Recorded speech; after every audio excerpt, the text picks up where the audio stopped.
बंदी छोड़ सतगुरु रामपाल जी परमेश्वर जी की जय हो। परम पिता परमात्मा सारी सृष्टि के रचनहार कुल मालिक असंख्य ब्रह्मांडों के स्वामी जगत गुरु तीनों लोकों में प्रवेश करके सबका भरण पोषण करने वाले राजाधिराज आत्माधार नाथों के नाथ देवों के देव महादेव सर्वेश्वर महेश्वर मृत्युंजय अजरो अमर आदि अनादि सनातनी प्रभु जगत पिता जगदीश्वर श्री श्री 1008 की उपाधि के वास्तविक अधिकारी अकाल मूर्त शब्द स्वरूपी राम वासुदेव सर्वगतम ब्रह्म परम पूज्य प्रथम पूज्य परम संत परम पुरुष परम धनी परम दयालु सत्य कबीर हक्का कबीर अल्लाहु कबीर अल्लाहु अकबर बाखबर अल्लाह ताला जगत के तारणहार जगत के मुक्तिदाता जगत के जगन्नाथ हारे के सहारे हिंदुओं के राम मुसलमानों के अल्लाह सिखों के वाहिगुरु ईसाइयों के मसीह दया के सागर दयानिधि करुणा के सागर करुणानिधि स्वयंभू परिभू संकट मोचन कष्ट हरण मंगल करण दुख भंजन अविगत कबीर निर्विकार निर्विषम परमात्मा अलय अलेख सतगुरु आदि अनादि सतगुरु असली मर्यादा पुरुषोत्तम असली राम असली कृष्ण असली घनश्याम असली मुरारी राजाओं के राजा महाराजाओं के महाराजा शहंशाहों के शहंशाह सम्राटों के सम्राट भगवानों के भगवान अल्लाहों के अल्लाह प्रभुओं के प्रभु मसीहाओं के मसीह सच्चे वाहिगुरु बाबाओं के बाबा पीरों के पीर सेठों के सेठ जगत सेठ सावरसा सेठ सर्वगुण संपन्न अनंत कोटि कलाओं के स्वामी अनंत कोटि ब्रह्मांडों के नायक योगियों में महायोगी ध्यानियों में महाध्यानी सिद्धों में परम सिद्ध ज्ञानियों में तत्वज्ञानी ब्रह्म ज्ञानी महाज्ञानी परम ज्ञानी सर्वश्रेष्ठ ज्ञानी विज्ञानी युवा कबीर समरथ कबीर असमवात अमित ओजा सच्चे रहनुमा करीम अल्लाह सुभान अल्लाह दुनिया के अंतिम पैगंबर 8 सितंबर 1951 से गांव धनाना जिला सोनीपत हरियाणा भारतवर्ष की पवित्र भूमि पे प्रकट रियल कल की भगवान श्री नारायण साकार हरि श्री बाबा साहेब संत श्रोमणी सतगुरु रामपाल जी परमेश्वर जी के चरण कमल में साध संगति से जुड़े हुए आप और हम सभी सतसेवक भाई बहनों का अनंत कोटि दंडवत प्रणाम। और कबीर सागर के सरलार्थ के ऊपर आज हमारा ये 42 नंबर का वीडियो है। 42 नंबर का पेज नंबर है 376 और आज हम यहां से आगे बढ़ेंगे। सूक्ष्म वेद की अमृतवाणी का यह भावार्थ है। वाणी का सरलार्थ आत्मा और मन को पात्र बनाकर संत गरीबदास जी ने संसार के मानव को समझाया है। कहा है कि यह संसार दुखों का घर है, इससे भिन्न एक और संसार है जहां कोई दुख नहीं है, वह शाश्वत स्थान है, सनातन परम धाम सत्यलोक वह सुख सागर है तथा वहां का प्रभु यानी अविनाशी परमेश्वर भी सुखदायी है जो उस सुख सागर में निवास करता है। सुख सागर अर्थात अमरलोक की संक्षिप्त परिभाषा बताई है। अब गुरुदेव भगवान ने एक शब्द के माध्यम से आप और हमें किस प्रकार से समझाया है। शंखों लहर मेहर की उपजय कहर नहीं जा कोई और दास गरीब अचल अविनाशी सुख का सागर सोई। भावार्थ किया है गुरुदेव ने।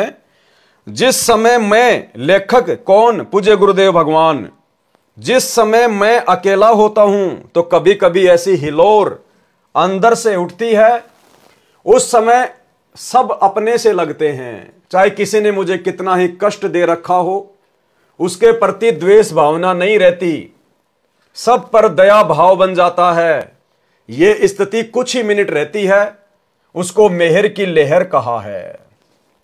भाई और बहनों, यह बात गुरुदेव भगवान के द्वारा कहना कि थोड़े से समय के लिए कभी कभी मेरे अंदर वो लहर की मेहर आती है, यह केवल आप और हम जीवों को समझाने की दृष्टि से परमात्मा इस प्रकार की बातें कह रहे हैं, क्योंकि हम जीवों को कभी कभार इस प्रकार की कोई लहर की मेहर आती है कभी कभार।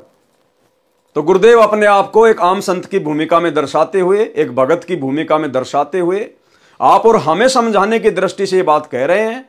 अन्यथा हमारे गुरुदेव भगवान तो सुख के सागर हैं, सुख के सागर मंतु बसरे सुख के सागर जहां शब्द सिंधु रत्नागर। ये तो अविनाशी परमात्मा है, सुख के सागर हैं। वो कहर की लहर इनके अंदर कभी नहीं उठती। ये तो परम दयालु हैं, परम दयालु। तो अपने आप को छुपाते हुए परमात्मा इस प्रकार की बात यहां पर कह रहे हैं हम जीवों को समझाने की दृष्टि से।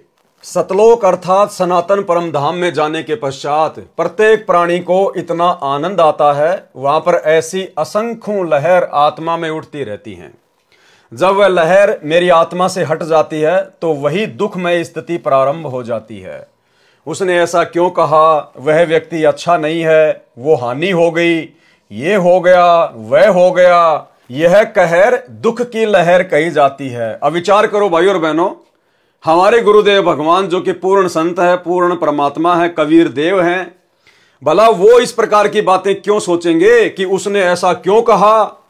गुरुदेव तो हमें समझाते हैं कि आवत गाड़ी एक है, उल्टा होय अनेक, कहे कबीर ना उल्टियो, रहे एक की एक, और जो तोको काटा बोवे ताको बोतु फूल, तो ये फूल के फूल है वाको है त्रिशूल। हमारे गुरुदेव तो हमें इस प्रकार की शिक्षा देते हैं कि अगर तुम्हारे साथ में कोई बुरा बर्ताव करता है, कोई धोखा करता है, कोई गाली देता है, तो तुमने भी उसके प्रति बुरा नहीं सोचना कि उसने ऐसा क्यों कर दिया। तो भला हमारे गुरुदेव भगवान ऐसा क्यों सोचेंगे कि उसने ऐसा क्यों कहा, वह व्यक्ति अच्छा नहीं है, वो हानि हो गई। जबकि हमें तो गुरुदेव कहते हैं कि भक्ति मार्ग में अगर हानि हो जाए तो चिंता नहीं करनी चाहिए, वो भी परमात्मा का प्रसाद समझना चाहिए कि वो नुकसान भी मेरे हित में है, मेरे हित में। तो भला हमारे गुरुदेव भगवान हानि को रोएंगे क्या। तो गुरुदेव भगवान हमें जो भी कुछ समझाते हैं स्वयं को एक भगत की स्थिति में रखकर आप और हमें समझाने की दृष्टि से कहते हैं। उसने ऐसा क्यों कहा, वह व्यक्ति अच्छा नहीं है, वो हानि हो गई, ये हो गया, वो हो गया, ये कहर यानी दुख की लहर कही जाती है। उस सतलोक में असंख्य लहर मेहर यानी दया की उठती है। सतलोक में वो कहर की लहर नहीं है, वहां तो दया की मेहर है, दया की मेहर। वहां कोई कहर यानी भयंकर दुख नहीं है। वैसे तो सतलोक में कोई दुख नहीं है, कहर का अर्थ भयंकर कष्ट होता है। जैसे एक गांव में आपसी रंजिश के चलते विरोधियों ने दूसरे पक्ष के एक परिवार के 3 सदस्यों की हत्या कर दी। कहीं पर भूकंप के कारण हजारों व्यक्ति मर जाते हैं, उसे कहते हैं कहर टूट पड़ा या कहर कर दिया। ऊपर लिखी वाणी में सुख सागर की परिभाषा संक्षिप्त में बताई है, कहा है कि वह अमरलोक अचल अविनाशी, अर्थात कभी चलायमान नहीं है, अर्थात वो कभी नष्ट नहीं होता। सतलोक वो कभी चलायमान नहीं है, कभी जो है वो नष्ट नहीं होता। वहां पर कभी भी जो है प्रलय नहीं होती, कभी ध्वस्त नहीं होता, तथा वहां रहने वाला परमेश्वर अविनाशी है। वह स्थान तथा परमेश्वर सुख का समुद्र है।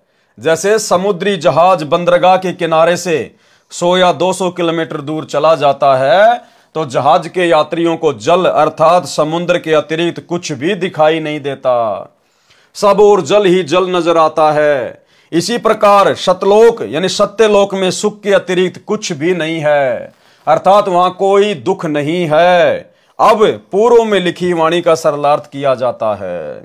यानी पिछले वीडियो में हमने जो शब्द परमात्मा का पढ़ा था, मन तू चल रे सुख के सागर जहां शब्द सिंधु रत्नागर। अब परमेश्वर उसकी प्रत्येक वाणी का चौपाई का यहां पर सरलार्थ करके हमें समझाएंगे कि सतलोक में किस प्रकार के सुख हैं। वहां पर दुख नाम की कोई चीज नहीं है। जो सुख यहां पर ब्रह्मा विष्णु महेश को प्राप्त नहीं है, जो मुक्ति ब्रह्मा विष्णु महेश को प्राप्त है, 4 मुक्ति काम अर्थ धर्म मोक्ष, ये सुख ये सिद्धियां सतलोक में आप और हमारी चंपी करती हैं। चंपी हम इनकी तरफ ध्यान भी नहीं देते। जो 4 मुक्तियां यहां के ब्रह्मा विष्णु महेश के पास हैं, वहां इतने सुख हैं। मन तू चल रे सुख के सागर जहां शब्द सिंधु रत्नागर। कोटि जन्म तो है भ्रमित हो गए कुछ नहीं हाथ लग्या रे। कुकर शुकर खरबैया बोरे कौआ हंस बुगारे। परमेश्वर कबीर जी ने अपनी अच्छी आत्मा संत गरीबदास जी को सूक्ष्म वेद समझाया। उसको संत गरीबदास जी गांव छुड़ानी जिला झज्जर हरियाणा प्रांत ने आत्मा तथा मन को पात्र बनाकर विश्व के मानव को काल ब्रह्म के लोक का कष्ट तथा सतलोक का सुख बताकर उस परम धाम में चलने के लिए सत्य साधना जो शास्त्रोक्त है करने की प्रेरणा की है। मन तू चल रे सुख के सागर, अर्थात हे मन तू सनातन परम धाम में चल। शब्द को अविनाशी अर्थ किया है क्योंकि शब्द नष्ट नहीं होता। इसलिए तो दास बार बार कहता है कि वो जो सार शब्द है, वो जो शब्द है वो हमारा गुरु है। हम हैं शब्द शब्द हम माही, और हमसे भिन्न और कछु नाही। इसीलिए दास कहता है हमारे गुरुदेव स्वयं कबीर परमात्मा है, और इनका जो शरीर है वो विदेह है। विदेह नूरी है, 5 तत्व का हाड़ मांस से निर्मित नहीं है, इसलिए वो कभी नष्ट नहीं होता। और यहां क्या कह रहे हैं गुरुदेव, शब्द क्या होता है? शब्द को अविनाशी अर्थ दिया है। अविनाशी क्योंकि शब्द नष्ट नहीं होता, इसलिए शब्द का अर्थ अविनाशीपन से है कि वह स्थान अमृतत्व का सिंधु अर्थात सागर है, और मोक्ष रूपी रतन का आगार अर्थात खान है। इस काल ब्रह्म के लोक में आप जी ने भक्ति भी की, परंतु शास्त्र अनुकूल साधना बताने वाले तत्वदर्शी संत न मिलने के कारण आप करोड़ों जन्मों से भटक रहे हो। करोड़ों अरबों रुपए संग्रह करने में पूरा जीवन लगा देते हो। अचानक मृत्यु हो जाती है, वह जोड़ा हुआ धन जो आपके पूर्व के संस्कारों से प्राप्त हुआ था, उसे छोड़कर संसार से चला गया। उस धन के संग्रह करने में जो पाप किए वे आप जी के साथ गए। आप जी ने उस मानव जीवन में तत्वदर्शी संत से दीक्षा लेकर शास्त्र विधि अनुसार भक्ति की साधना नहीं की, जिस कारण से आपको कुछ हाथ नहीं आया। पूर्व के पुण्यों के बदले धन ले लिया, वह धन यहीं रह गया, आपको कुछ भी नहीं मिला। आपको मिले धन संग्रह तथा भक्ति शास्त्र अनुकूल न करने के पाप, जिनके कारण आप कुकर यानी कुत्ता, खर यानी गधा, शुकर यानी सुअर, कौवा, काग पक्षी, हंस एक पक्षी जो केवल सरोवर में मोती खाता है, बुगा यानी बुगला पक्षी आदि आदि की योनियों को प्राप्त करके कष्ट उठाया। फिर अगली चौपाई का अर्थ किया गुरुदेव ने, कोटि जन्म तू राजा कीन्या, मिटी न मन की आशा, और भिक्षुक होकर दर दर हांड्या, मिला न निर्गुण राशा। सरलार्थ, हे मानव, आप जी ने काल ब्रह्म की कठिन से कठिन साधना की, घर त्याग कर जंगल में निवास किया, फिर भिक्षा प्राप्ति के लिए गांव व नगर में घर घर के द्वार पर हांड्या अर्थात घूमा। जंगल में साधनारत साधक निकट के गांव या शहर में जाता है, एक घर से भिक्षा पूरी नहीं मिलती तो अन्य घरों से भोजन लेकर जंगल में चला जाता है। कभी कभी तो साधक एक दिन भिक्षा मांग कर लाते हैं, उसी से 2-3 दिन निर्वाह करते हैं। रोटियों को पतले कपड़े, रुमाल जैसे कपड़े को छालना कहते हैं, छालने में लपेटकर पेड़ की टहनियों से बांध देते थे। वे रोटियां सूख जाती थी, उनको पानी में भिगोकर नरम करके खाते थे।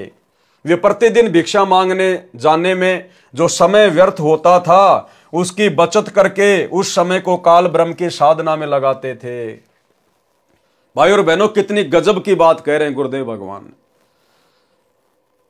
कि जिन साधु संतों ने, ऋषि महात्माओं ने घोर तपस्या की, सतयुग में, त्रेता में, द्वापर में, जिस समय हजारों वर्षों की उम्र होती थी, लाखों वर्षों की उम्र होती थी, सिर्फ परमात्मा प्राप्ति के लिए, और वो लोग अपना समय बचाने के लिए कि हमारा जरा भी समय भक्ति के अलावा व्यतीत नहीं होना चाहिए, एक एक क्षण का सदुपयोग होना चाहिए।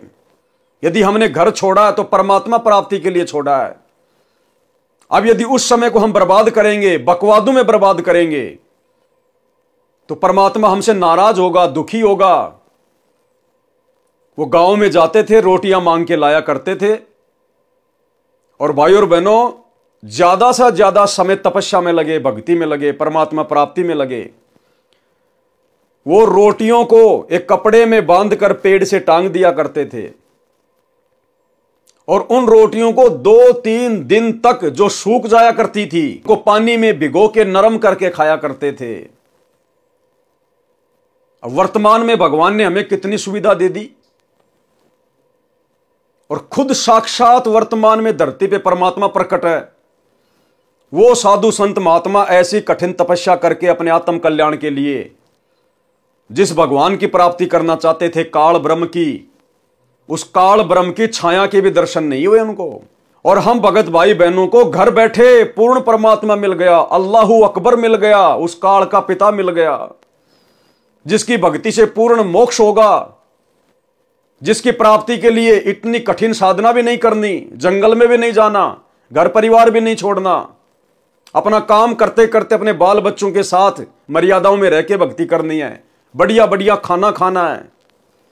तो सोचिए भाई और बहनों, उन पहले वाले साधु संत ऋषि महात्माओं की तुलना में वर्तमान में संत रामपाल जी के जिन भक्तों को परमात्मा मिल चुका है संत रामपाल जी के रूप में, आज वे क्या कर रहे हैं, आज वे कहां खड़े हैं। आप लोग तो समय की नजाकत को समझ ही नहीं रहे।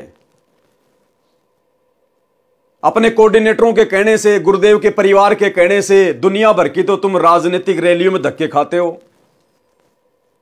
कभी नरेंद्र मोदी की गोहाना की रैली में, कभी नरेंद्र मोदी की भोपाल की रैली में, कभी कोई पीला पर्चा निकाल दिया कि वहां से वो व्यक्ति चुनाव लड़ रहा है, हमने उसको वोट डालना है, उसका समर्थन करना है। कभी आप लोगों को कहां पर धक्के खाने के लिए बैठा दिया जाता है, कभी जाट आरक्षण में, कभी गुंडों की सीबीआई जांच में। आज आप भाई बहन जो सतलोक आश्रमों से जुड़े हुए हैं, आपका स्टैंड कहां है? अरे कहां खड़े हो तुम? कैसे परमात्मा तुमसे प्रसन्न होगा?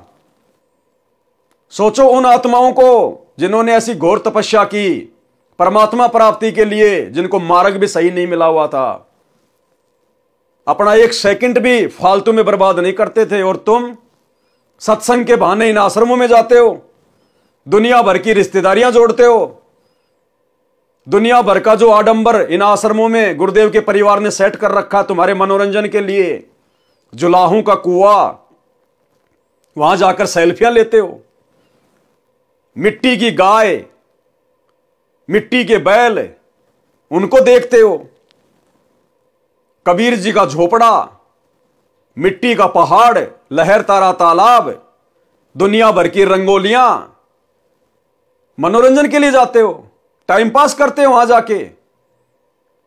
परमात्मा कितना नाराज होगा, कल्पना भी नहीं कर सकते। समय की नजाकत को समझो।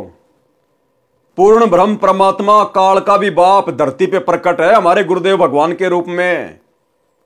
अपना परम सौभाग्य समझो, जो बिन बुलाए मेहमान की तरह परमात्मा आ गया। आप और हमने कभी सपने में भी नहीं सोचा था इस भगवान और भक्ति के बारे में। इस भगवान ने आके हमारा हाथ पकड़ा है। अपनी नालायकी के चलते, अपनी अज्ञानता के चलते हाथ मत छुड़ाओ परमात्मा से। समय का सदुपयोग करो, ज्ञान को आधार बनाओ, साध संगति से जुड़े हुए भाई बहनों से शिक्षा लो। ड्रामेबाजी नहीं चलेगी। आने वाले समय में जिसकी मर्यादा होगी, जिसके पास भक्ति धन होगा, उसका बचाव होगा। रोटियों को पतले कपड़े, रुमाल जैसे कपड़े को छालना कहते हैं। छालने में लपेटकर पेड़ की टहनियों से बांध दिया करते थे। वे रोटियां सूख जाती थी, उनको पानी में भिगोकर नरम करके खाते थे। वे प्रतिदिन भिक्षा मांगने जाने में जो समय व्यर्थ होता था, उसकी बचत करके उस समय को काल ब्रह्म की साधना में लगाते थे। भावार्थ है कि जन्म मरण से छुटकारा पाने के लिए, अर्थात पूर्ण मोक्ष प्राप्ति के लिए वेदों में वर्णित विधि तथा लोक वेद से घोर तप करते थे। उनको तत्वदर्शी संत न मिलने के कारण निर्गुण रासा अर्थात गुप्त ज्ञान, जिसे तत्व ज्ञान कहते हैं, वह नहीं मिला।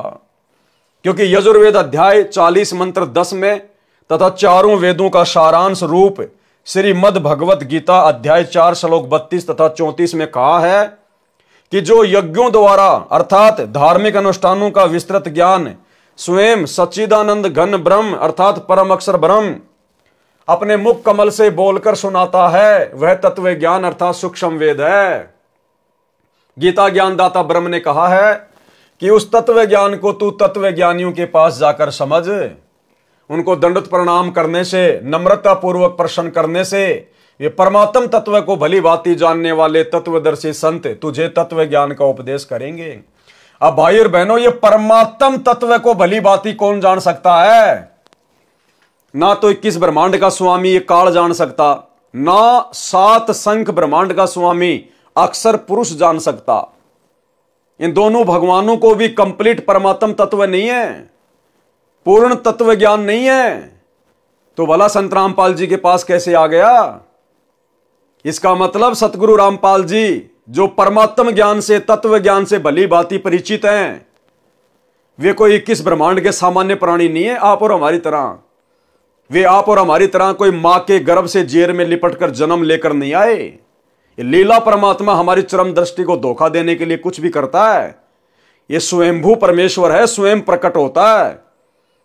सतगुरु रामपाल जी अर्थात इस कबीर परमात्मा को जन्म देने में दुनिया की कोई भी माता समर्थ नहीं है। ये गलती ना करना अपने गुरु जी को मानुष मान के उनका जन्मदिन मना के अवतरण दिवस के नाम पे 8 सितंबर को इन आश्रमों में। ये स्वयंभू परमेश्वर है। परमात्म तत्व को, तत्व ज्ञान को केवल परमात्मा ही जान सकता है। उस परमेश्वर के विषय में और किसी को यहां पर जानकारी नहीं होती, ना हो सकती। वो परमेश्वर स्वयं ही इस पृथ्वी पर मनुष्य रूप में प्रकट होता है, जिसको फिर तत्वदर्शी संत कहते हैं, जगत गुरु कहते हैं। तो अपने गुरु को हल्के में लेने की गलती ना करना, मानुष मानने की गलती ना करना। परमात्म तत्व को भली भांति जानने वाले तत्वदर्शी संत तुझे तत्व ज्ञान का उपदेश देंगे। इससे सिद्ध हुआ कि तत्व ज्ञान न वेदों में है और न ही गीता शास्त्र में। यदि होता तो एक अध्याय और बोल देता, कह देता कि तत्व ज्ञान उस अध्याय में पढ़ें। यानी वो तत्व ज्ञान, वो परमात्म ज्ञान ना चारों वेदों में, ना गीता जी में, ना मुसलमानों की चारों जो है वो कतेबों में। और वो ज्ञान सतगुरु रामपाल जी बता रहे हैं।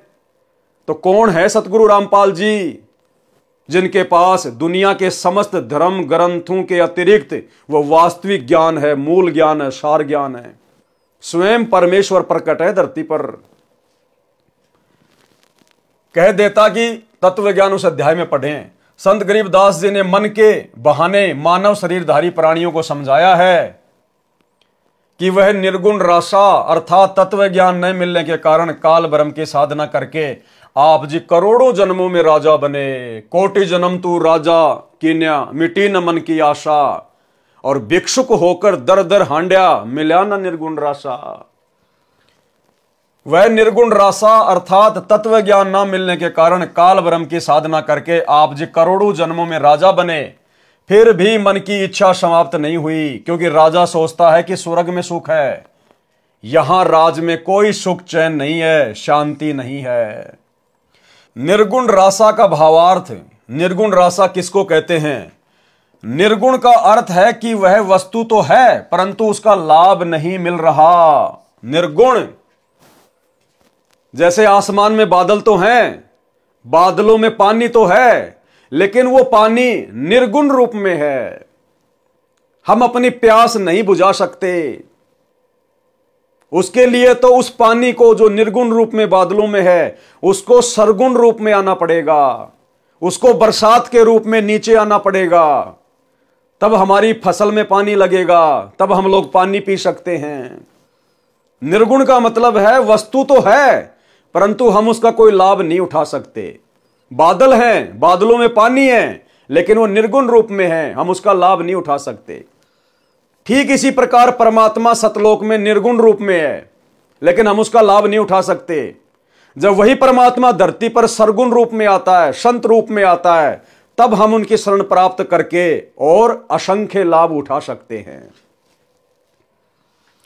निर्गुण रासा का भावार्थ है, निर्गुण का अर्थ है कि वह वस्तु तो है परंतु उसका लाभ नहीं मिल सकता। वृक्ष के बीज में फल तथा वृक्ष निर्गुण रूप में है, उस बीज को मिट्टी में बीजकर सिंचाई करके वह सरगुण वस्तु वृक्ष को फल प्राप्त की जाती है। यह ज्ञान न होने से आम के फल व छाया से वंचित रह जाते हैं। रासा यानी झंझट अर्थात उलझा हुआ कार्य। सूक्ष्म वेद में परमेश्वर कबीर जी ने कहा है कि 9 मण सूत उलझिया। 9 मण में 360 किलोग्राम वजन होता है 9 मण में। कबीर 9 मण सूत उलझिया, ऋषि रहे झकमार। और सतगुरु ऐसा सुलझा दे उलझे न दूजी बार। यानी इस आध्यात्मिक ज्ञान को, परमात्मा की प्राप्ति के मार्ग को सतयुग से लेकर वर्तमान समय तक ब्रह्मा जी के वंशजों ने, नकली पंडितों ने, धर्म गुरुओं ने, आचार्य शंकराचार्यों ने, और आजकल रोजाना जो 5-10 नए नए आचार्य यूट्यूब पर पैदा हो रहे हैं, इन लोगों ने अपनी मन गढ़ंत बातों से इस आध्यात्मिक ज्ञान को नौमन सूत की तरह उलझा के रखा हुआ था। यानी जुलाहे लोग जो सूत से कपड़े वगैरह बुना करते थे, और यदि उनका थोड़ा सा सूत यदि उलझ जाया करता था, पूरा दिन लग जाता था सुलझाने में, जो कि 100 ग्राम भी नहीं होता था। और यहां तो इन्होंने 9 मण 360 किलोग्राम सूत उलझा रखा है। भला उसको कौन सुलझा सकता है परमात्मा के अलावा। लेकिन सतगुरु ऐसा सुलझा दे फिर उलझे न दूजी बार। कबीर 9 मण सूत उलझिया ऋषि रहे झकमार। ये साधु संत महात्मा सतयुग से झकमरा रहे हैं। आज तक इनको गीता जी के ज्ञान का नहीं पता, इनको वास्तविक भक्ति मंत्रों का नहीं पता, इनको एक भगवान का नहीं पता। आज तक समाज को यह नहीं बता पाए ये आचार्य शंकराचार्य, किसी भी धर्म के मुल्ला मौलवी पंडित काजी, कि एक परमात्मा कौन है जिसने सबको रचा, जिसने सबको बनाया। उस परमात्मा की प्राप्ति का मंत्र क्या है, कौन से वेद में, गीता में कहां लिखा है, आज तक नहीं बता पाए। महाराष्ट्र के शिरडी में साईं बाबा पूरी जिंदगी बीत गई, एक ही शब्द बोलता था, सबका मालिक एक। उंगली कहां करता था, ऊपर। क्या कहता था, सबका मालिक एक। पूरी जिंदगी में वो उस एक मालिक का नाम नहीं बता पाया। अरे अगर आपको इतना पता है कि सबका मालिक एक है, तो उसका नाम भी बता देता मेरे भाई। वो कैसे मिलेगा वो भी बता देता, लेकिन नहीं बता पाया उसका नाम। आज वो नाम स्वयं उस सबके मालिक ने आकर ही बताया। वो सबका मालिक कबीर देव है, वेद जिसकी चीख चीख कर महिमा गा रहे हैं। आज वो कबीर देव स्वयं धरती पर 8 सितंबर 1951 से गांव धनाना, जिला सोनीपत, हरियाणा, भारतवर्ष की पावन भूमि पर सतगुरु रामपाल जी के रूप में प्रकट है। यूट्यूब पर जाकर सत्संग सुनना शुरू कीजिए, लाभ उठा लीजिए। अन्यथा ये जन्म निकलते ही, ये मनुष्य शरीर छूटते ही गधे, कुत्ते, सुअर, चाहे कोई राजा है चाहे कोई प्रजा है। कबीर 9 मण सूत उलझिया ऋषि रहे झकमार। सतगुरु ऐसा सुलझा दे उलझे न दूजी बार। सरलार्थ, परमेश्वर कबीर जी ने कहा है कि अध्यात्म ज्ञान रूपी 9 मण सूत उलझा हुआ है। 1 किलोग्राम उलझे हुए सूत को सीधा करने में 1 दिन से भी अधिक जुलाहों का समय लग जाता था। यदि सुलझाते समय धागा टूट जाता तो कपड़े में गांठ लग जाती। गांठ गठीले कपड़े को कोई मोल नहीं लेता था। इसलिए परमेश्वर कबीर जुलाहे ने जुलाहों का सटीक उदाहरण बताकर समझाया है कि अधिक उलझे हुए सूत को कोई नहीं सुलझाता था। अध्यात्म ज्ञान उसी 9 मण उलझे हुए सूत के समान है, जिसको सतगुरु अर्थात तत्वदर्शी संत ऐसा सुलझा देगा जो पुनः नहीं उलझेगा। बिना सुलझे अध्यात्म ज्ञान के आधार से, अर्थात लोक वेद के अनुसार साधना करके स्वर्ग नरक 84 लाख प्रकार के प्राणियों के जीवन, पृथ्वी पर किसी टुकड़े का राज्य, स्वर्ग का राज्य प्राप्त किया, पुनः फिर जन्म मरण के चक्कर में गिरकर कष्ट पर कष्ट उठाया। परंतु काल ब्रह्म की वेदों में वर्णित विधि अनुसार साधना करने से वह परम शांति तथा सनातन परम धाम प्राप्त नहीं हुआ, जो गीता अध्याय 18 श्लोक 62 में कहा है। और न ही परमेश्वर का वह परम पद प्राप्त हुआ, जहां जाने के पश्चात भगत लौटकर संसार में कभी नहीं आते, जो गीता अध्याय 15 श्लोक 4 में कहा है। काल ब्रह्म की साधना से निम्न लाभ होता रहता है। क्या काल की साधना से क्या लाभ होता है? इंद्र कुबेर ईश की पदवी, ब्रह्मा वरुण धर्मराया, विष्णुनाथ के लोक में जाकर तू बहुर वापस आया, अपूठा आया। सरलार्थ, काल ब्रह्म की साधना करके साधक इंद्र का पद भी प्राप्त करता है। इंद्र स्वर्ग के राजा का पद है। इसको देवराज अर्थात देवताओं का राजा तथा सुरपति भी कहते हैं। यह सिंचाई विभाग अर्थात वर्षा मंत्रालय भी अपने अधीन रखता है। प्रश्न, इंद्र की पदवी कैसे प्राप्त होती है, यानी इंद्र का राज्य कैसे प्राप्त किया जाता है, जैसे प्रधानमंत्री का पद कैसे प्राप्त किया जाता है, क्या क्या योग्यता होनी चाहिए जिस आधार से वो प्रधानमंत्री का चुनाव लड़ सके। तो ऐसे ही देवताओं का राजा इंद्र बनने की भी एक प्रोसीजर है। क्या है? उत्तर, अधिक तप करने से या 100 मण 4000 किलोग्राम गाय या भैंस के घी का प्रयोग करके धर्म यज्ञ करने से एक धर्म यज्ञ संपन्न होती है। ऐसी ऐसी 100 यज्ञ जो सफल कर लेता है। ध्यान से पढ़ना, या तो अधिक तप करने से या 100 मण यानी 4000 किलोग्राम गाय या भैंस के घी का प्रयोग करके धर्म यज्ञ करने से एक धर्म यज्ञ संपन्न होती है। ऐसी ऐसी 100 धर्म यज्ञ निर्विघ्न यानी बिना किसी बाधा के करने से इंद्र की पदवी साधक प्राप्त करता है। तप या यज्ञ के दौरान यज्ञ या तप की मर्यादा भंग हो जाती है तो नए सिरे से यज्ञ तथा तप करना पड़ता है। और यही सतगुरु रामपाल जी परमेश्वर जी की भक्ति में है। अगर इस भक्ति को सफल करना है तो जब एक छोटा सा इंद्र का पद, देवताओं का राजा, जिस पद को भोगने के बाद में इंद्र सीधा गधे की योनि में जाता है। एक हरि की भक्ति बिन राजा गधा होए और माटी लदे कुमार की घासन डालक होए। भला उस इंद्र की पदवी को प्राप्त करने की भी मर्यादा है। या तो अधिक से अधिक आपने तप करना पड़ेगा या आपने 100 यज्ञ करनी पड़ेंगी। और यदि 100 यज्ञ करते समय अगर बीच में किसी भी यज्ञ में कोई बाधा उत्पन्न हो गई, कोई मर्यादा खंडित हो गई, क्योंकि काल हर प्रकार से कोशिश करेगा, इंद्र हर प्रकार से कोशिश करता है, क्योंकि उसको पता है कि नीचे धरती पर मेरी इंद्र की पदवी प्राप्त करने योग्य कोई तप कर रहा है, कोई यज्ञ कर रहा है। ऊपर से वो अप्सराएं भेजेगा, वो अप्सराएं उसको अपने प्रेम जाल में फंसाएंगी। जैसे विश्वामित्र को फंसा लिया था, मार्कंडे ऋषि को फंसाने के लिए आई थी, या अन्य प्रकार से मर्यादा तुड़वाएगा, गुस्सा करवाएगा, कोई मारकाट करवाएगा। एक इंद्र की पदवी भी सहज में प्राप्त नहीं होने देता ये काल। और भाइयों और बहनों, हम तो सतलोक प्राप्ति की भक्ति कर रहे हैं। मर्यादाओं का किस कदर ध्यान रखना होगा, किस कदर काल कोशिश करेगा। और आप तो काल की गोद में बैठ के भक्ति कर रहे हो और अपने आप को सुरक्षित महसूस कर रहे हो।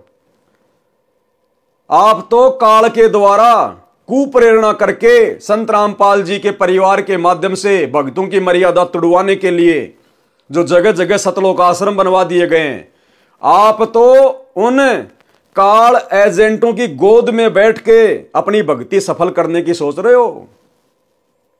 और आए दिन तुम्हारी मर्यादा तुड़वाई जा रही है। आपके दान धर्म का 1 करोड़ रुपया जाट भवन बनवाने में दिया जा रहा है। मर्यादा सुरक्षित रह कहां गई तुम्हारी? राजनीति तुमसे करवा दी गई, स्टेडियम तुम्हारे पैसों से बनवा दिया गया, हॉस्पिटल का काम तुम्हारे पैसों से चल रहा है, आश्रमों में रक्तदान, दे दान, दुनिया भर की ड्रामेबाजी, गुंडों की सीबीआई जांच, 5-5 लाख रुपए राजपूत करणी सेना को देना। राजपूत करणी सेना वाले क्या करेंगे? शराब पिएंगे, मांस खाएंगे, बियर पिएंगे, हुक्का पिएंगे, राजनीति में लगाएंगे। हरियाणा के जाट आरक्षण में करोड़ों रुपया चंदे के रूप में तुम भक्तों का दे दिया गया। क्या करेंगे वो जाट? राजनीति में लगाएंगे, हुक्का पिएंगे, शराब पिएंगे। तुम्हारी मर्यादा है कहां सुरक्षित है? तुम्हें होश ही नहीं है तुम क्या कर रहे हो। और बात कर रहे हो तुम सतलोक जाने की। तुम तो इंद्र की पदवी भी प्राप्त करने के योग्य भक्ति नहीं कर रहे। तुम सतलोक आश्रम वालों की मर्यादा तो वर्तमान में इंद्र की पदवी प्राप्त करने योग्य जितनी भी नहीं है, और तुम ठेका लेके बैठे हो सतलोक जाने का। सतलोक के लिए तो सिर काट के चढ़ाना पड़ेगा अपने गुरुजी के चरणों में। सिर काटने का मतलब तन मन शीस ईस अपने पे जो पहलम चोट चढ़ावे, जब कोई राम भगत गति पावे। और अपना तन मन धन और शीश अपने गुरुदेव को सौंपने का मतलब है गुरुदेव की मर्यादाओं से 1 इंची भी बाहर ना निकलना, चाहे पूरा संसार बैरी क्यों ना हो जाए। भाई घर छूटो चाहे जग रूठो, चाहे रूठो ये संसारा हो। अरे कौन सुनेगा फिर मेरी काल लोक में जब गुरु रूठ गया मेरा हो। जबकि तुम लोगों ने तो वर्तमान में हिसार जेल में बैठे हुए अपने गुरु को खून के आंसू रुला डाले, खून के आंसू। हिसार जेल से आने वाली ऑडियो में रोजाना गुरु दुखी होकर तुम लोगों को डांटता है, धिक्कारता है कि अच्छे इंसान तो जगत वाले भी ऐसा नहीं करते जो तुम भगत कर रहे हो। कोऑर्डिनेटर बन गए तो तुम कोई खुदा बन गए क्या? अपनी माता बहनों के साथ में, गुरु बहनों के साथ में गंदी गंदी हरकतें करते हो। आए दिन तुम्हारा गुरु तुम्हें डांटता रहता है। कहां बैठे हो भाई साहब? तुम तो इंद्र के लोक में जाने के योग्य भी भक्ति नहीं कर पा रहे। क्या कह रहे हैं परमात्मा? ऐसी ऐसी 100 धर्म यज्ञ निर्विघ्न, निर्विघ्न यानी कोई किसी प्रकार की बाधा ना कर सके। ऐसी ऐसी 100 धर्म यज्ञ निर्विघ्न करने से इंद्र की पदवी साधक प्राप्त करता है। तप या यज्ञ के दौरान यज्ञ या तप की मर्यादा भंग हो जाती है तो नए सिरे से यज्ञ तथा तप करना पड़ता है। भाई दूसरा जन्म लेना पड़ेगा, नए सिरे से भक्ति शुरू करनी पड़ेगी। अब तुम लोग अपनी मर्यादाओं को इतना फाड़ चुके हो कि गुरुदेव भगवान के द्वारा टाके भी नहीं लगाए जा सकते। अर्थात तुम नाम भी इतनी बार शुद्ध करवा चुके हो कि अब तो शुद्धिकरण का ऑप्शन भी समाप्त हो चुका है। अब तो नए सिरे से जन्म लेना पड़ेगा, नए सिरे से जन्म। और भाई अगले जन्म में क्या होगा फिर वो तो अगला जन्म ही बताएगा। जब इस जन्म में तुम कोई तीर नहीं मार सके, अगले जन्म में भला क्या तुम तोप चलाओगे? सफल होने पर ही इंद्र की पदवी प्राप्त होती है। इस प्रकार इंद्र की पदवी प्राप्त होती है। प्रश्न, इंद्र का शासन काल कितना है? मृत्यु उपरांत इंद्र के पद को छोड़कर प्राणी किस योनि को प्राप्त करता है? उत्तर, इंद्र स्वर्ग के राजा के पद पर 72 चौकड़ी अर्थात 72 चतुर्युग तक बना रहता है। 72 चतुर्युग तक इंद्र का शासन काल होता है। 72 चतुर्युग क्या है? एक चतुर्युग होता है सतयुग, त्रेता, द्वापर, कलयुग। इन चारों युगों को मिलाकर एक चतुर्युग कहा जाता है। और एक चतुर्युग की आयु होती है 43,20,000 वर्ष। यानी सतयुग की शुरुआत से लेकर कलयुग के अंत तक चारों युगों का एक चतुर्युग का जो समय होता है वो होता है 43,20,000 वर्ष। ऐसे ऐसे 72 चतुर्युग तक इंद्र शासन करता है, शासन। और जब उसका शासनकाल पूरा हो जाता है या बीच में कोई दूसरा व्यक्ति इंद्र की गद्दी प्राप्त करने योग्य कोई तप कर लेता है, कोई यज्ञ कर लेता है, तो उस इंद्र को बीच में भी हटा दिया जाता है। इतने समय तक वो शासन करता है। इंद्र स्वर्ग के राजा के पद पर 72 चौकड़ी अर्थात 72 चतुर्युग तक बना रहता है। एक चतुर्युग में सतयुग, त्रेता, द्वापर तथा कलयुग का समय होता है, जो 17,28,000 यानी सतयुग का जो समय होता है वो होता है 17,28,000 का। 12,96,000 वर्ष का समय होता है त्रेता युग का। और 8,64,000 वर्ष का समय होता है द्वापर युग का। और 4,32,000 वर्ष का समय होता है कलयुग का। क्रमशः सतयुग, त्रेता, द्वापर, कलयुग का समय अर्थात 43,20,000 वर्ष का समय एक चतुर्युग में होता है। ऐसे ऐसे बने 72 चतुर्युग तक वह साधक इंद्र के पद पर स्वर्ग के राजा का सुख भोगता है। एक कल्प अर्थात ब्रह्मा जी के एक दिन में जो 1008 चतुर्युग का होता है। अब ब्रह्मा जी का तो एक दिन ही 1008 चतुर्युग का होता है। 14 जीव इंद्र के पद पर रहकर अपना किया पुण्य कर्म भोगते हैं। यानी ब्रह्मा जी के एक दिन में 14 इंद्र अपना शासनकाल पूरा करके मर जाते हैं। 14 जीव इंद्र के पद पर रहकर अपना किया पुण्य कर्म भोगते हैं। इंद्र के पद को भोगकर वे प्राणी गधे का जीवन प्राप्त करते हैं। इंद्र की, देवताओं के राजा की, जिसकी पूजा की जाती है, जिसकी महिमा की जाती है, सुरपति, वो जब अपना शासनकाल पूरा कर लेता है तो सीधा गधे की योनि में आता है धरती पर, कुम्हार के नीचे। फिर असहनीय कष्ट भोगता है, जितना सुख प्राप्त किया उससे कहीं ज्यादा फिर दुख भोगेगा यहां पर। इसलिए परमात्मा कहते हैं इंद्र का राज कागदा बिष्टा, कि भक्तों के लिए, जिनको तत्वदर्शी संत मिल गया, जिनको शतलोक का ज्ञान मिल गया, उन भक्तों के लिए तो इंद्र का राज्य भी ऐसा होना चाहिए जैसे कौवे की बीट थूक कर चलना चाहिए, नहीं चाहिए। कथा मार्कंडे ऋषि तथा अप्सरा का संवाद। एक समय बंगाल की खाड़ी में मार्कंडे ऋषि तप कर रहा था। इंद्र के पद पर विराजमान को यह शर्त होती है कि तेरे शासनकाल में 72 चौगड़ी युग के दौरान यदि पृथ्वी पर कोई व्यक्ति इंद्र का पद प्राप्त करने योग्य तप या धर्म यज्ञ कर लेता है और उसकी क्रिया में कोई बाधा नहीं आती है तो उस साधक को इंद्र का पद दे दिया जाता है और वर्तमान इंद्र से वह पद छीन लिया जाता है। इसलिए जहां तक संभव होता है इंद्र अपने शासन काल में किसी साधक या तप का धर्म यज्ञ पूर्ण नहीं होने देता, उसकी साधना में भंग करा देता है, चाहे कुछ भी करना पड़े। अब भाई और बहनों, वर्तमान में इंद्र को टेंशन हो रही है जबरदस्त तरीके से, क्योंकि इंद्र को इस बात का तो पता है नहीं कि आप और हम भगत भाई बहन शतलोक के लिए भक्ति कर रहे हैं। इंद्र के पद की तरफ तो हम थूकते भी नहीं, पीठ करके भी नहीं सोते। लेकिन इंद्र को थोड़ी इस बात का पता है। आप और हमें गुरुदेव भगवान ने जो भक्ति दे रखी है, जो 5 यज्ञ दे रखे हैं,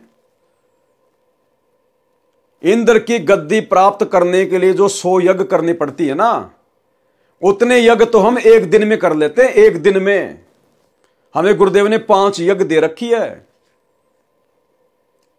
एक यज्ञ ज्ञान की, यदि हम रोजाना 1 घंटा भी बैठकर ध्यान से सत्संग सुनते हैं, हमारी एक यज्ञ पूरी हो जाती है। आप और हम मात्र 1 घंटे अगर ध्यान से बैठकर सत्संग सुनते हैं, मर्यादा में रहकर, हमारी एक यज्ञ पूर्ण हो जाती है।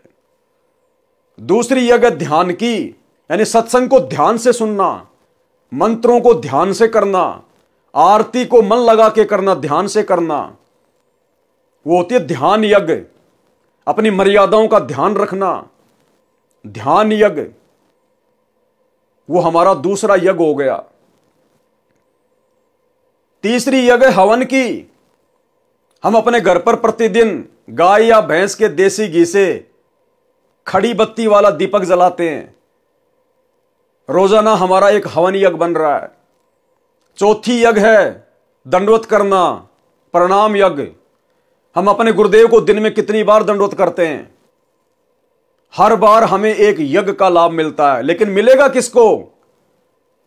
हर किसी को नहीं मिलेगा कि नाम ले लिया, गुरुजी को दंडवत कर रहे हैं, यज्ञ हो गई। नहीं, आपको बार बार समझाया जाता है कि दंडवत यज्ञ का लाभ कैसे मिलेगा। जिस समय आप अपने गुरु को ही अपना इष्ट मानकर और शरीर के 8 अंगों सहित दंडवत प्रणाम करोगे। नित्य नियम में पढ़ते हो ना रोजाना, अष्ट अंग से दंडवत प्रणामा, संध्या प्रात करे निष्कामा। ये 8 अंग कौन कौन से हैं जो पृथ्वी से स्पर्श होना चाहिए? उसके बाद गुरु को ही अपना इष्ट मानना है। आपके गुरु के अलावा यदि आपके घर में किसी और की फोटो मिल गई, गरीबदास जी की, दादा गुरु जी की, पंडित चिदानंद जी की, दाढ़ी मूछ वाले नकली कबीर की, तो आपकी दंडवत, आपका हवन यज्ञ, आपका ज्ञान यज्ञ, आपका ध्यान यज्ञ कभी कंप्लीट नहीं हो सकता। आपने यदि अपने गुरु के रहते सहते अगर जून के महीने में दाढ़ी मूछ वाले नकली कबीर का कबीर प्रगट दिवस मना लिया, किसी आश्रम में जाके मना लिया, आपका कोई भी यज्ञ, 5 यज्ञ में कोई भी यज्ञ आपका सफल नहीं हो सकता। इसकी कंप्लीट जानकारी साथ संगति के वीडियो देखते रहिए, आपको मिल जाएगी। अनेकों बार वीडियो बनाकर आप लोगों को समझाया गया है। तो इस प्रकार के यज्ञ आप और हम भाई बहन रोज कर रहे हैं, रोज। तो इंद्र को ऊपर टेंशन हो रही है, उसका सिंहासन डोल जाता है, क्योंकि अब सतगुरु रामपाल जी की संगत में केवल उनके साथ संगति से जुड़े हुए भगत ही अपनी 5 यज्ञ को निर्विघ्न रूप से रोजाना सफल कर रहे हैं। वास्तव में यदि संत रामपाल जी की संगत में किसी की यज्ञ सफल हो रही है तो केवल सत्सेवकों की, क्योंकि पूरी टर्म एंड कंडीशन के साथ में यदि कोई भक्ति कर रहा है, पांचों यज्ञ कर रहा है, तो संत रामपाल जी के भगत साथ संगति से जुड़े हुए। तो इंद्र का जो सिंहासन है वो बुरी तरह से डोल रहा है, बुरी तरह से उसके समझ में नहीं आ रहा। अब वो तोड़ने का प्रयास करेगा। फिर जब उसको पता चलेगा साहब ऐसे ऐसे संत रामपाल जी के भगत हैं और वो लोग साहब ये धार्मिक यज्ञ कर रहे हैं, तो इंद्र घबराया हुआ है। अब घबराया हुआ इंद्र क्या करेगा? मर्यादा तोड़वाएगा। किनकी? जिनके ऊपर गुरु का पूरा आशीर्वाद नहीं है। गुरु का पूरा आशीर्वाद किनके ऊपर नहीं होगा? जो गुरु को अपना इष्ट नहीं मानते, जो गुरु की मर्यादाओं में नहीं रहते, गंदी राजनीति भी करते रहते हैं, राजनेताओं की रैलियों में धक्के खाते रहते हैं, कोई पीला पर्चा निकाल दे वैसा ही कर लेते हैं, समय पे आरती नहीं करते, मोबाइल में लगा के बाथरूम में भाग जाते हैं।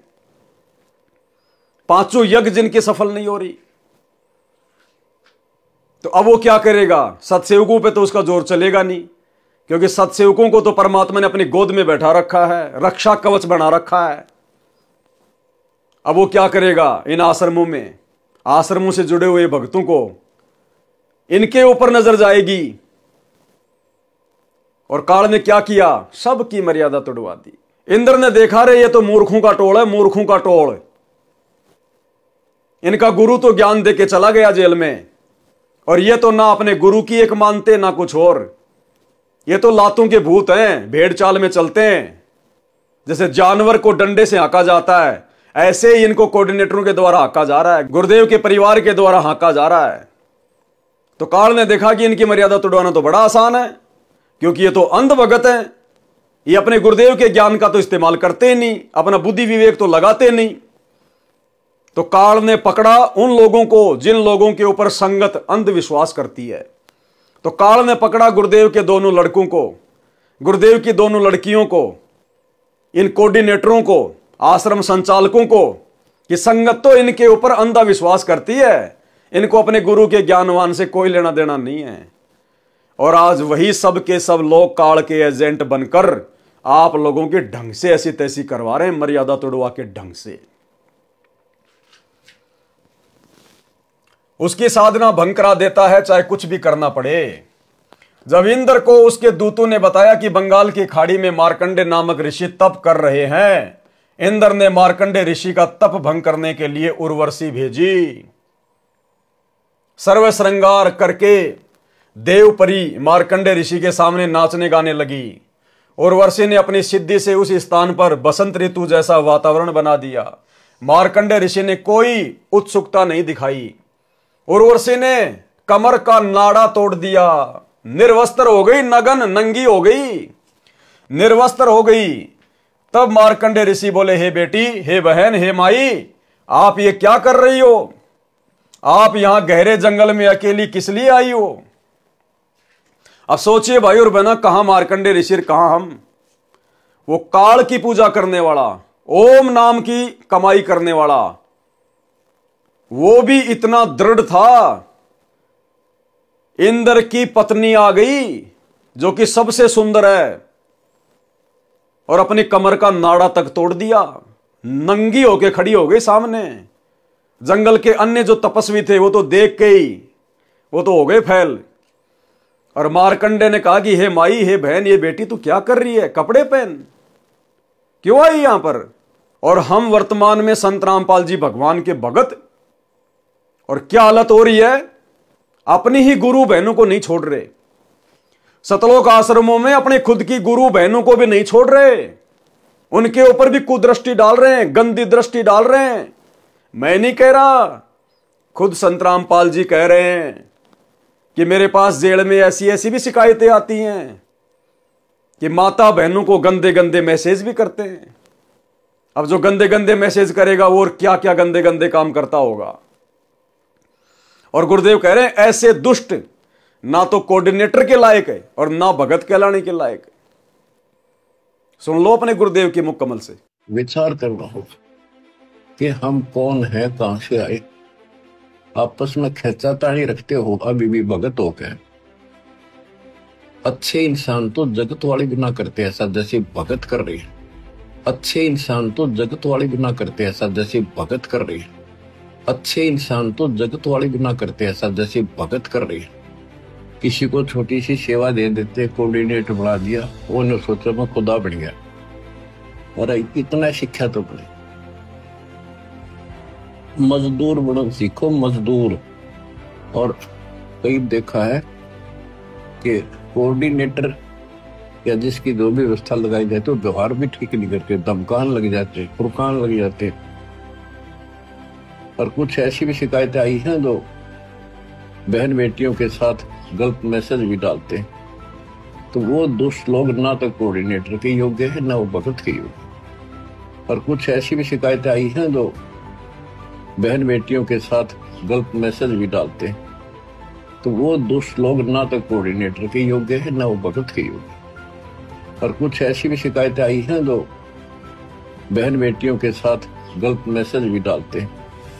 तो वो दुष्ट लोग ना तो कोऑर्डिनेटर के योग्य है, ना वो भगत के योग्य।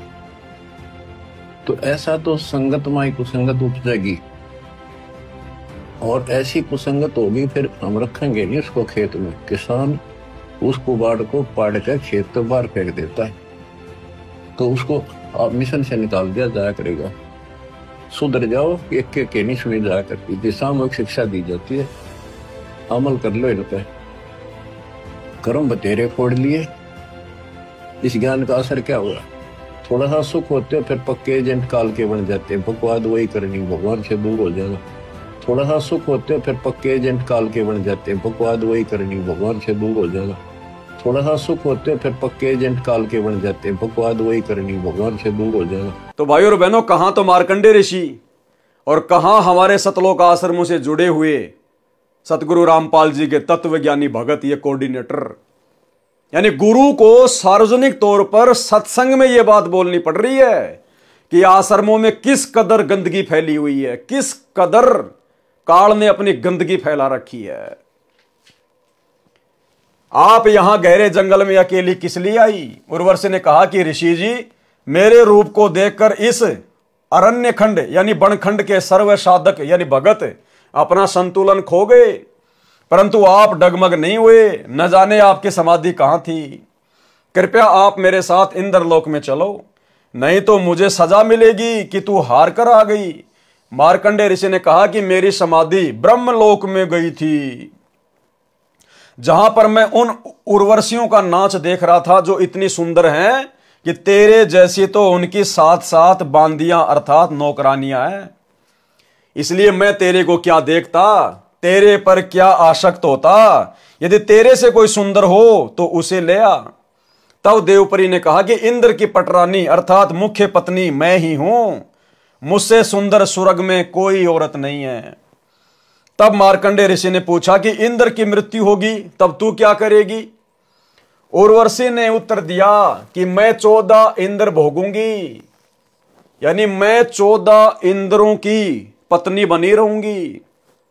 इंद्र मर गया फिर दूसरा इंद्र आएगा, लेकिन उनकी जो पत्नी है वही आत्मा बनी रहेगी जब तक 14 इंद्र अपना शासन भोग के नहीं जालेंगे।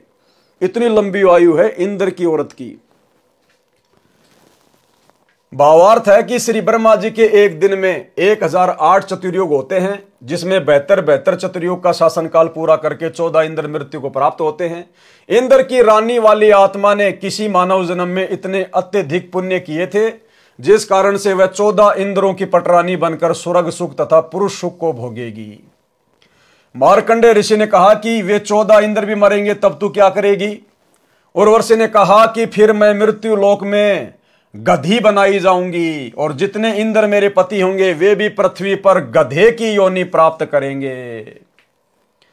मार्कंडे ऋषि बोले कि फिर मुझे ऐसे लोक में क्यों ले जा रही थी जिसका राजा गधा बनेगा और रानी गधी की योनि प्राप्त करेगी? उर्वशी बोली कि अपनी इज्जत रखने के लिए, नहीं तो वे कहेंगे कि तू हार कर आ गई। मार्कंडे ऋषि ने कहा कि गधियों की कैसी इज्जत है, तू वर्तमान में भी गधी है क्योंकि तू 14 खत्म करेगी और मृत्यु उपरांत तू स्वयं स्वीकार कर रही है कि मैं गधी बनूंगी। मार्कंडे पुराण में साफ साफ लिखा हुआ, साफ साफ। विधान अनुसार अपना इंद्र का राज्य मार्कंडेय ऋषि को देने के लिए वहीं पर इंद्र आ गया। अब इंद्र ने देखा भाई मार्कंडेय ऋषि तो सफल हो गया, तेरी जो इंद्राणी है वो तो हार गई, अब उसको राज्य देना पड़ेगा। तो इंद्र स्वयं चलकर आ गया वहां पर और कहा कि ऋषि जी हम हारे और आप जीते, आप इंद्र की पदवी स्वीकार करें। मार्कंडेय ऋषि बोले अरे अरे इंद्र की पदवी मेरे किसी काम की नहीं, मेरे लिए तो काग यानी कौवे की बीट के समान है।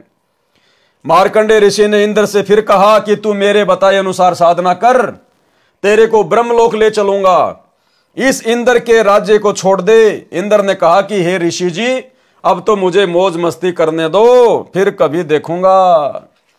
और यही सतगुरु रामपाल जी के परिवार ने, उनके बेटा बेटियों ने, इन स्टेट कोऑर्डिनेटर ने सोच रखा है कि अभी तो मौज करने दो, संगत थूक रही है, ज्योति पाठ और दान के नाम पे थूक रही है, अभी तो हमें चाटने में आनंद आ रहा है, अभी तो हमें ऐश करने दो, मौज मस्ती करने दो, राजनीति करने दो, समाज वालों से भाईचारा निभाने दो। संगत थूक रही है, हम चाट रहे हैं, आनंद आ रहा है। पाठक जनों विचार करो, इंद्र को पता है कि मृत्यु के उपरांत गधे का जीवन मिलेगा, फिर भी उस क्षणिक सुख को त्यागना नहीं चाहता। कहा कि फिर कभी देखूंगा। फिर कब देखेगा? गधा बनने के पश्चात तो कुमार देखेगा कितना वजन गधे की कमर पर रखना है, कहां से डंडा मारना है। ठीक इसी प्रकार इस पृथ्वी पर कोई छोटे से टुकड़े का प्रधानमंत्री, मंत्री, मुख्यमंत्री या राज्य में मंत्री बना है या किसी पद पर सरकारी अधिकारी या कर्मचारी बना है या धनी है, उसको कहा जाता है कि आप भक्ति करो नहीं तो गधे बनोगे। वे या तो नाराज हो जाते हैं कि क्यों बनेंगे गधे, फिर से मत कहना। कुछ सभ्य होते हैं, वे कहते हैं कि किसने देखा है गधे बनते हैं। फिर उसको बताया जाता है कि सब संत तथा ग्रंथ बताते हैं, तो अधिकतर कहते हैं कि देखा जाएगा। उनसे निवेदन है कि मृत्यु के पश्चात गधा बनने के बाद आप क्या देखोगे? फिर तो कुमार देखेगा कि आप जी के साथ कैसा बर्ताव करना है। देखना है तो वर्तमान में देख। ठीक इसी प्रकार हम साथ संगति से जुड़े हुए भाई बहनों का, सतलोक आश्रमों से जुड़े हुए हमारे गुरु भाई बहनों से प्रार्थना है, विनती है, समय रहते आंखें खोल लो। तुम्हारी आंखों के सामने जो दुष्ट कर्म, जो घटिया कर्म, मर्यादा विरुद्ध कर्म, गुरुदेव के सत्संगों के विरुद्ध मनमाना आचरण इन सतलोक आश्रमों में तुमसे करवाया जा रहा है, गुरुदेव का परिवार कर रहा है तुम्हारे दान धर्म पर। समय रहते सुधर जाओ, आंखें खोल लो, साथ संगति से जुड़ जाओ, अन्यथा बाद में फिर भाई कुमार देखेगा। कुमार देखना है तो वर्तमान में देख, बुराई छोड़कर शास्त्र अनुकूल साधना करो, जो वर्तमान में विश्व में केवल मेरे पास, लेखक रामपाल दास के पास है। आओ ग्रहण करो और अपने जीव का कल्याण कराओ।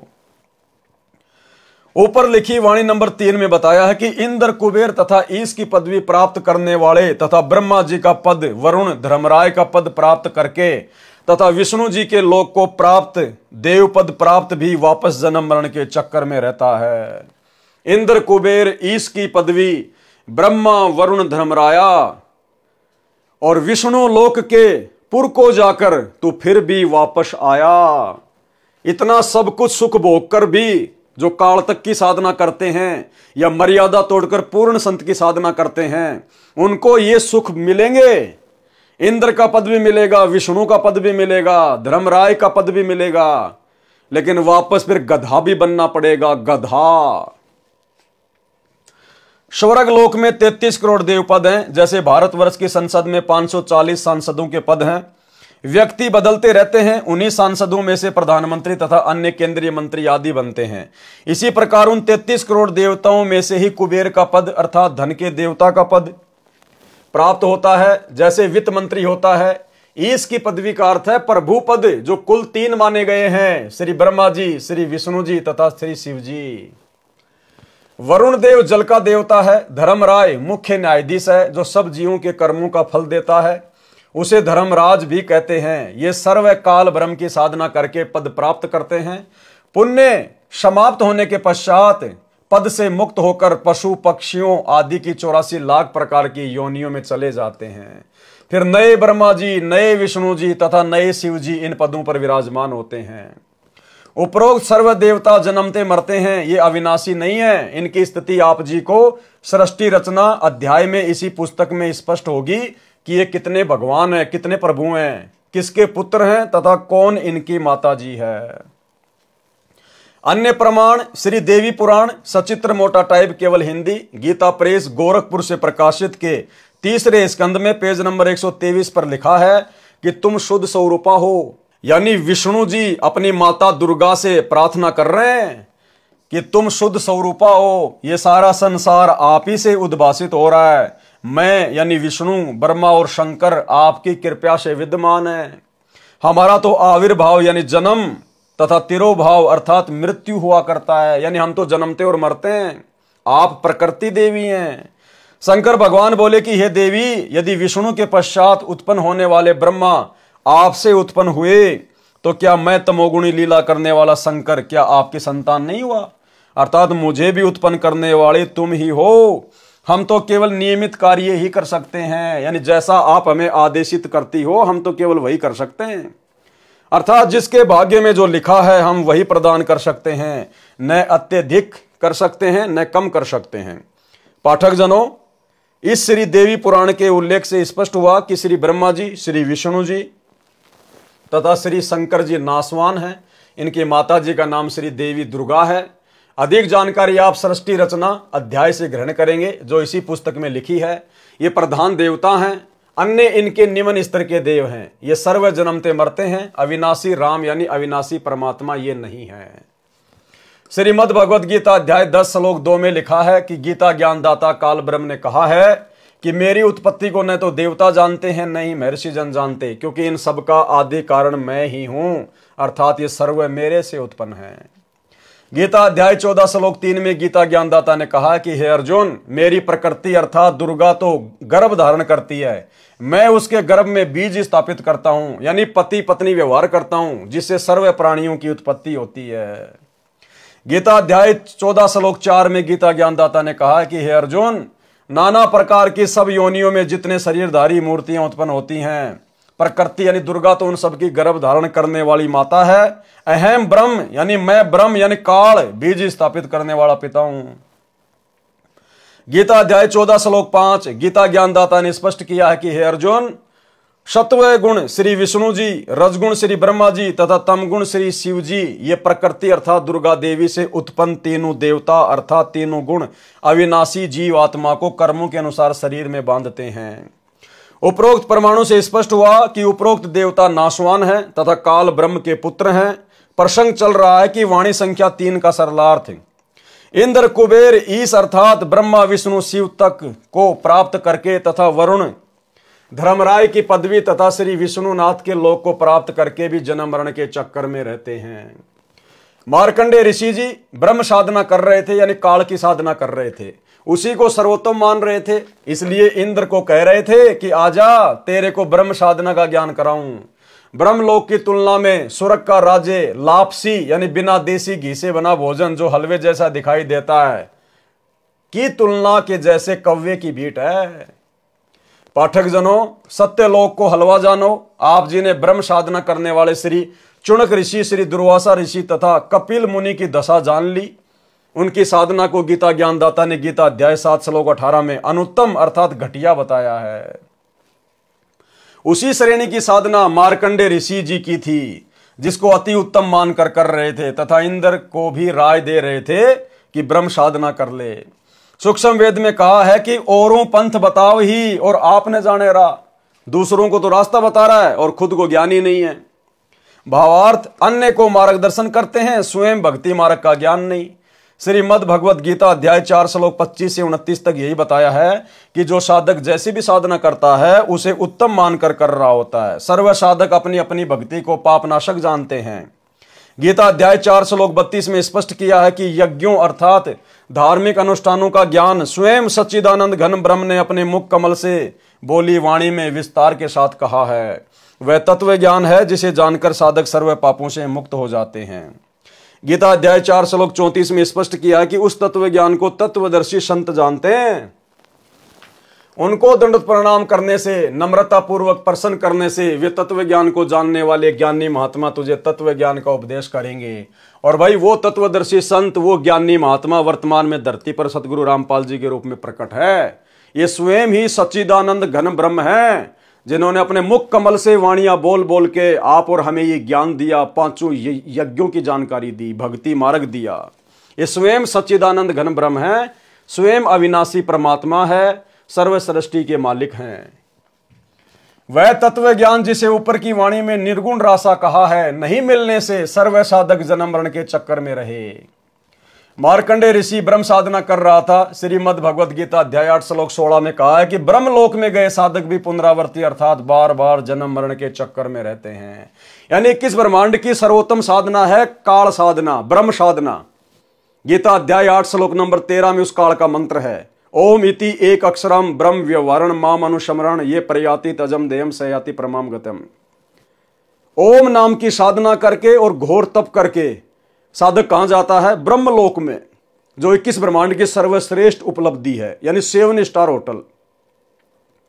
उस ब्रह्मलोक में जाने के बाद भी जब तक उसकी भक्ति कमाई है, वो तप की कमाई है, ओम नाम की कमाई है, तब तक वो मौज करेगा। फिर उसके बाद वो नीचे 84 लाख योनियों में गधे कुत्ते के शरीरों में डाला जाएगा। तो ये तो यहां के काल की, ब्रह्मा विष्णु महेश के पिताजी की, दुर्गा के पति की, जो 21 ब्रह्मांड का नकली भगवान है, ये उसकी साधना का परिणाम है। तो बताइए फिर साधक क्या करेगा? औरों की साधना करके हम कैसे अविनाशी हो सकते हैं? हम कैसे सुख सागर में जा सकते हैं? तो केवल एकमात्र सतगुरु रामपाल जी की भक्ति, तत्वदर्शी संत सतगुरु रामपाल जी, जो कि स्वयं कबीर परमात्मा है। कबीर परमात्मा स्वयं ही तत्वदर्शी संत की भूमिका निभाते हैं। जगत गुरु संत रामपाल जी, जगत गुरु की भूमिका केवल परमात्मा निभाता है कबीर जी। जाति हमारी जगत गुरु परमेश्वर है पंथ, गरीबदास लिखित पढ़े मेरा नाम निरंजन कंत। जगत गुरु जो पूरे संसार को ज्ञान दे, पूरे जगत को ज्ञान दे। और भाई पूरे जगत का ज्ञान, पूरी सृष्टि का ज्ञान केवल परमेश्वर को हो सकता, किसी और को नहीं। तो संत रामपाल जी स्वयं वो परमेश्वर हैं, जगत गुरु हैं। इनकी भक्ति से सदा सदा के लिए हमारा जन्म मरण समाप्त होगा। वाणी संख्या 4, असंख्य जन्म तो हे मर्त्या होंगे, जीवित क्यों न मरे रे। और 12 मध्य महल मठ बोरे, बहुर न दे धरे रे। सरलार्थ, हे मानव तू अनंत बार जन्म और मर चुका है, सत्य साधना कर तथा जीवित मर। जीवित मरने का तात्पर्य है कि भगत को ज्ञान हो जाता है कि इस संसार की प्रत्येक वस्तु अस्थायी है। यह शरीर भी स्थायी नहीं है, जन्म मृत्यु का बखेड़ा भी भयंकर है। इस संसार में दुख के अतिरिक्त कुछ नहीं है। मानव शरीर प्राप्त करके मोक्ष प्राप्त नहीं किया तो पशु जैसा जीवन जिया। जैसे गीता अध्याय 7 श्लोक 29 में कहा है कि जो साधक केवल जरा तथा यानी मृत्यु तथा बुढ़ापे के कष्ट तथा मरण के दुख से ही मुक्ति के लिए जो साधना रत है, वे तत्ब्रह्म को तथा संपूर्ण अध्यात्म को तथा कर्मों को जानते हैं। इसी प्रकार तत्व ज्ञान होने के पश्चात मानव को अनावश्यक वस्तुओं की इच्छा नहीं होती। तंबाकू, शराब, मांस सेवन नहीं करता। नाच गाना मूर्खों का काम लगता है। जैसा भोजन मिल जाए उसी में संतुष्ट रहता है। आत्म कल्याण कराने के लिए साधक विचार करता है कि यदि मैं सत्संग में नहीं जाऊंगा तो गुरुजी के दर्शन नहीं कर पाऊंगा। सत्संग विचार न सुनने से मन फिर से विकार करने लगेगा। वह साधक सर्व कार्य छोड़कर सत्संग सुनने के लिए चल पड़ता है। वह विचार करता है कि हम प्रतिदिन सुनते हैं तथा देखते हैं कि छोटे छोटे बच्चों को छोड़कर पिता संसार से चला जाता है, मर जाता है। बड़े बड़े पूंजीपति दुर्घटना में मर जाते हैं। सर्व संपत्ति जो सारे जीवन में जोड़ी थी उसे छोड़कर चले जाते हैं, दोबारा उस संपत्ति को संभालने नहीं आते। मृत्यु से पहले एक दिन भी कार्य छोड़ने का दिल नहीं करता था, अब स्थायी यानी परमानेंट कार्य छूट गया। एक भगत सत्संग में जाने लगा, दीक्षा ले ली, ज्ञान सुना और भक्ति करने लगा। अपने मित्र से भी सत्संग में चलने तथा भक्ति करने के लिए प्रार्थना की, परंतु दोस्त नहीं माना। कह देता कि कार्य से फुर्सत नहीं है, छोटे छोटे बच्चे हैं, इनका पालन पोषण भी करना है। काम छोड़कर सत्संग में जाने लगा तो सारा धंधा चौपट हो जाएगा। वह सत्संग में जाने वाला भगत जब भी सत्संग में चलने के लिए अपने मित्र से कहता तो वह यही कहता कि अभी काम से फुर्सत नहीं है। 1 साल पश्चात उस मित्र की मृत्यु हो गई। उसकी अर्थी उठाकर नगरवासी चले, साथ साथ सैकड़ों नगर मोहल्ले के व्यक्ति भी साथ साथ चले। सब बोल रहे थे कि राम नाम सत्य है, सत्य बोले गत है। भगत कह रहा था कि राम नाम तो सत्य है, परंतु आज भाई को फुर्सत है। नगरवासी कह रहे थे कि सत्य बोल भाई, सत्य बोले गत है। भगत कह रहा था कि आज भाई को फुर्सत है। अन्य व्यक्ति उस भगत से कहने लगे कि ऐसे मत बोल, इसके घर वाले बुरा मानेंगे। भगत ने कहा कि मैं तो ऐसे ही बोलूंगा। मैंने इस मूर्ख से हाथ जोड़कर प्रार्थना की थी कि सत्संग में चल, कुछ भक्ति कर ले। ये कहता था कि अभी फुर्सत अर्थात समय नहीं है। आज इसको परमानेंट फुर्सत है। छोटे छोटे बच्चे भी छोड़ चला, जिनके पालन पोषण का बहाना करके परमात्मा से दूर रहा। भक्ति करता तो खाली हाथ नहीं जाता, कुछ भक्ति धन लेकर जाता। बच्चों का पालन पोषण परमात्मा करता है। भक्ति करने से साधक की आयु भी परमात्मा बढ़ा देता है। भगत जन ऐसा विचार करके भक्ति करते हैं, कार्य त्याग कर सत्संग सुनने जाते हैं। भगत विचार करते हैं कि परमात्मा न करे हमारी मृत्यु हो जाए, फिर हमारे कार्य कौन करेगा। हम ये मान लेते हैं कि हमारी मृत्यु हो गई, हम 3 दिन के लिए सत्संग में चले, अपने को मृत मान लें और सत्संग में चले गए। वैसे तो परमात्मा के भक्तों का कार्य बिगड़ता नहीं, फिर भी हम मान लेते हैं कि हमारी गैर हाजिरी में कुछ कार्य खराब हो गया तो 3 दिन बाद जाकर ठीक कर लेंगे। वास्तव में टिकट कट गई अर्थात मृत्यु हो गई तो परमानेंट कार्य बिगड़ गया, फिर कभी ठीक करने नहीं आ सकते। इस स्थिति को जीवित मरना कहते हैं। यानी परमेश्वर का काम सबसे पहले, उसके बाद अन्य सांसारिक कार्य। वाणी का से सरलार्थ, द्वादश मध्य मैल मठ बोरे बहुर न दे धरे रे। सरलार्थ श्रीमद् भगवद गीता अध्याय 15 श्लोक 4 में कहा है कि तत्व ज्ञान की प्राप्ति के पश्चात परमेश्वर के उस परम पद की खोज करनी चाहिए जहां जाने के पश्चात साधक लौटकर संसार में कभी नहीं आते, अर्थात उनका पुनर्जन्म नहीं होता, वे फिर देह धारण नहीं करते। सूक्ष्म वेद की ये वाणी ये स्पष्ट कर रही है कि वह परम धाम द्वादश अर्थात 12वें द्वार को पार करके उस परम धाम में जाया जाता है। आज तक सर्व ऋषि महर्षि संत मंडलेश्वर केवल 10 द्वार बताया करते, परंतु परमेश्वर कबीर जी ने अपने स्थान को प्राप्त कराने का सत्य मार्ग, सत्य स्थान स्वयं ही बताया है। उन्होंने 12वां द्वार बताया है। तो भाई सतयुग से लेकर वर्तमान कलयुग तक ये 12वें द्वार की जानकारी संत रामपाल जी के अलावा धरती पर किसी ने भी किसी को नहीं दी। तो कौन हुए संत रामपाल जी? स्वयं कबीर परमात्मा। उन्होंने 12वां द्वार बताया है। इससे भी स्पष्ट हुआ कि आज तक सन 2012 तक, यानी जब तक ये कबीर सागर का सरलार्थ लिखा, सन 2012 तक पूर्व के सर्व ऋषियों संतों तथा पंथों की भक्ति काल ब्रह्म तक की थी, जिस कारण से जन्म मृत्यु का चक्कर चलता रहा। वाणी संख्या 5, 2 जग बहिस्त सभी तय देखे राजपाट के रसिया, 3 लोक से त्रिपत नाही ये मन भोगी खशिया। सरलार्थ तत्व ज्ञान के अभाव में पूर्ण मोक्ष का मार्ग न मिलने के कारण कभी 2 जग अर्थात नरक में गए, कभी बहिस्त अर्थात स्वर्ग में गए, कभी राजा बनकर आनंद लिया।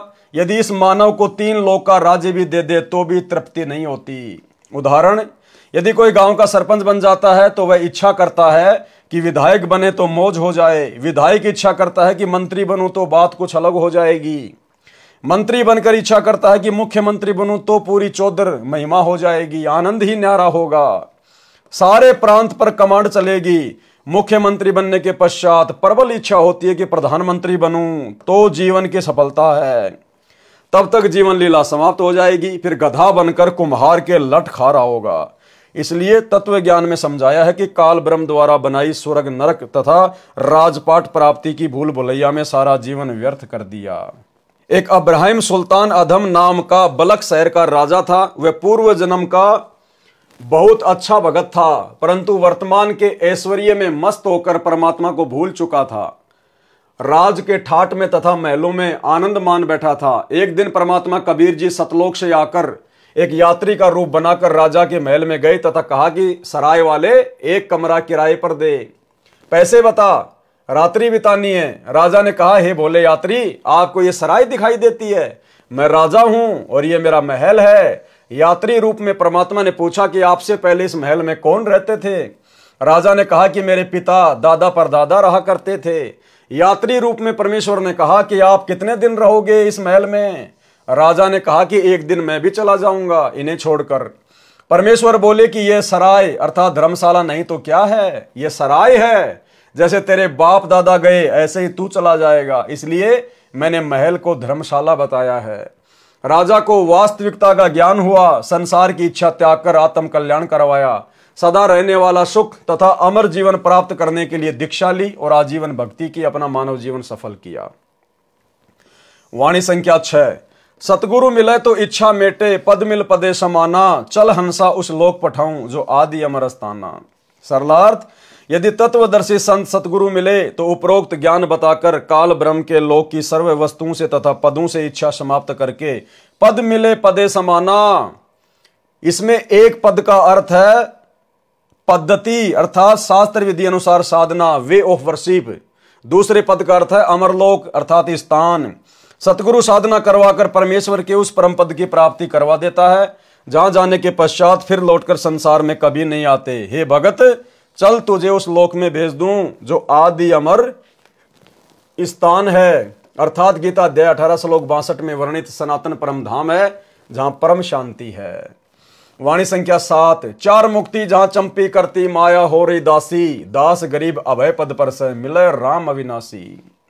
सरलार्थ, उस सनातन परम धाम में परम शांति तथा अत्यधिक सुख है। काल ब्रह्म के लोक में चार मुक्ति मानी जाती हैं, जिनको प्राप्त करके साधक अपने को धन्य मानता है, परंतु वे स्थायी नहीं है। कुछ समय उपरांत पुण्य समाप्त होते ही फिर 84 लाख प्रकार की योनियों में कष्ट उठाता है, परंतु उस सतलोक में चारों मुक्ति वाला सुख सदा बना रहेगा। माया आपकी नौकरानी बनकर रहेगी। संत गरीबदास जी ने बताया है कि अमरलोक में जाने के पश्चात प्राणी निर्भय हो जाता है और उस सनातन परम धाम में वह अविनाशी राम अर्थात परमेश्वर मिलेगा। इसलिए पूर्ण मोक्ष के लिए शास्त्र अनुकूल भक्ति करनी चाहिए, जिससे उस परमात्मा तक जाया जा सकता है। उपरोक्त वाणी तथा पूर्वोक्त विवरण से स्पष्ट हुआ कि श्री ब्रह्मा जी, श्री विष्णु जी तथा शिव जी और इनके पिता काल ब्रह्म अर्थात क्षर पुरुष व अक्षर पुरुष सर्व राम अर्थात प्रभु नाशवान है। केवल परम अक्षर ब्रह्म ही अविनाशी राम अर्थात प्रभु है। उस परमेश्वर की भक्ति से ही परम शांति तथा सनातन परम धाम अर्थात पूर्ण मोक्ष प्राप्त होगा, जहां पर चार मुक्ति का सुख सदा बना रहेगा। माया अर्थात सर्व सुख सुविधाएं साधक के नौकर की तरह हाजिर रहती हैं। सूक्ष्म वेद में कहा है कि कबीर माया दासी संत की उबे दे आशीष, विलसी और लातू छड़ी सुमर सुमर जगदीश। भावार्थ, सर्व सुख सुविधाएं धन से होती हैं, वह धन शास्त्र विधि अनुसार भक्ति करने वाले संत भगत की भक्ति का अन्न उद्देशित उत्पाद बायो प्रोडक्ट होता है। जैसे जिसने गेहूं की फसल बीजी तो उसका उद्देश्य गेहूं का अन्न प्राप्त करना है, परंतु भूस अर्थात चारा भी अवश्य प्राप्त होता है। चारा तूड़ा गेहूं के अन्न का अन्न उद्देशित उत्पाद बायो प्रोडक्ट है। इसी प्रकार सत्य साधना करने वाले को अपने आप धन माया मिलती है, साधक उसको भोगता है, वह चरणों में पड़ी रहती है, अर्थात धन का अभाव नहीं रहता, परंतु आवश्यकता से अधिक प्राप्त रहती है। परमेश्वर की भक्ति करके माया का भी आनंद भगत संत प्राप्त करते हैं तथा पूर्ण मोक्ष भी प्राप्त करते हैं। कबीर सागर के अध्याय आत्मबोध का सारांश संपूर्ण हुआ। सत साहे। तो भाई और बहनों, आज के वीडियो में केवल इतना ही, गुरुदेव भगवान के आशीर्वाद से। और कल रात्रि 8 बजे सभी भाई बहन फिर से दास के Facebook page Pawan Das is live के ऊपर लाइव जुड़ेंगे, एक नए वीडियो के साथ में, एक नई आध्यात्मिक जानकारी के साथ में। गुरुदेव भगवान आप और हमारे ऊपर जिस प्रकार से दया कर रहे हैं, अपने कर कमल से लिखित पुस्तकों के ऊपर वीडियो बनवा रहे हैं, आप और हम भाई बहनों ने प्रत्येक वीडियो से कुछ न कुछ शिक्षा लेकर अपने जीवन में लागू करना है। तभी भाई और बहनों गुरुदेव भगवान के द्वारा लिखने का, दास के द्वारा वीडियो बनाने का और आप भाई बहनों के द्वारा इतना समय निकालकर सुनने का कोई फायदा होगा। तो आज के वीडियो में केवल इतना ही। सभी भाई बहन वीडियो को ज़्यादा से ज़्यादा शेयर किया करें, खुद भी इन बातों के ऊपर अमल किया करें, गुरुदेव भगवान से प्रार्थना किया करें और हम सब ने इसी मनुष्य जन्म को अपना अंतिम मनुष्य जन्म बनाना है। अपनी भक्ति को पूर्ण मर्यादा में रहकर सफल करना है, गुरु को प्रसन्न करके। और गुरु किन किन कर्मों से दुखी होगा, किन किन बातों से दुखी होगा, वीडियो की शुरुआत में आपको बता दिया गया है। तो ऐसी महागलतियां जो गुरुदेव का कलयुगी परिवार कर रहा है, आश्रम संचालक कर रहे हैं, कोऑर्डिनेटर कर रहे हैं और इन सब के पीछे अंधी होकर चल रही अंध संगत कर रही है, आप और हम सत्सेवक भाई बहन करने से बचें। तो आज के वीडियो में केवल इतना ही। कल रात्रि 8 बजे फिर से लाइव जुड़ेंगे। तब तक गुरुदेव भगवान हम सबको आज्ञा दे, इजाज़त दे, आशीर्वाद दे। बंदी छोड़ सतगुरु रामपाल जी भगवान की जय हो।